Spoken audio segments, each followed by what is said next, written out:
3分钟教你如何选择合适的国际碳权专案。嗨，我是清慧博士，用大白话来帮你厘清复杂的碳权知识。想要买碳权的企业除了可能是用来抵环境影响评估，不过这个规定只能用台湾国内的碳抵换，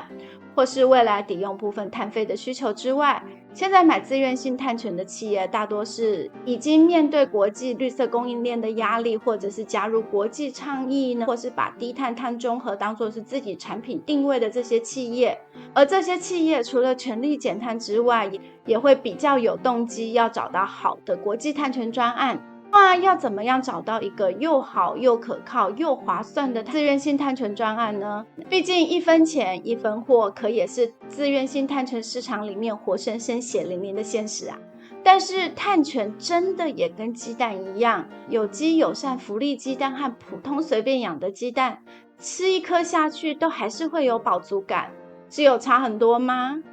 所以就要看你买鸡蛋的目的是在哪里啦。首先你要先确定企业买碳权的目的在哪里，再来选择要买哪一种的碳权。当然是要买有公信力的碳权专案了。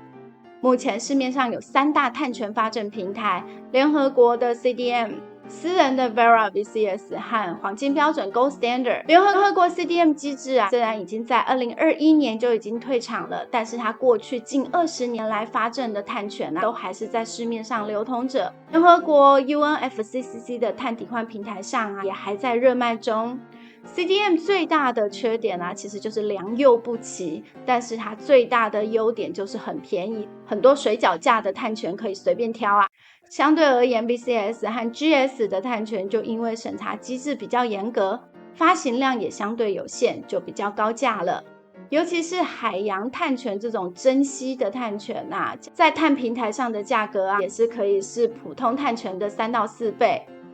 其实企业最好的碳权购买策略并不是全部买便宜的碳权，也不是全部买优质碳权，而是看怎么去混搭才是真正的精髓不知道可以怎么混搭吗？那就欢迎来使用清慧博士的碳权咨询服务啦。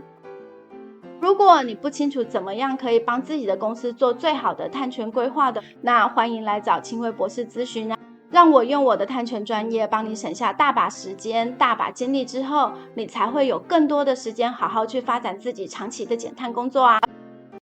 好啦，如果你想要持续了解更多的碳权知识，请一定要订阅这个频道。要是你有任何对碳权的疑惑，也欢迎到盖亚律私塾的脸书社团找清慧博士解惑。今天就先到这里，我是清慧博士，我们下个影片见，嘿，拜拜。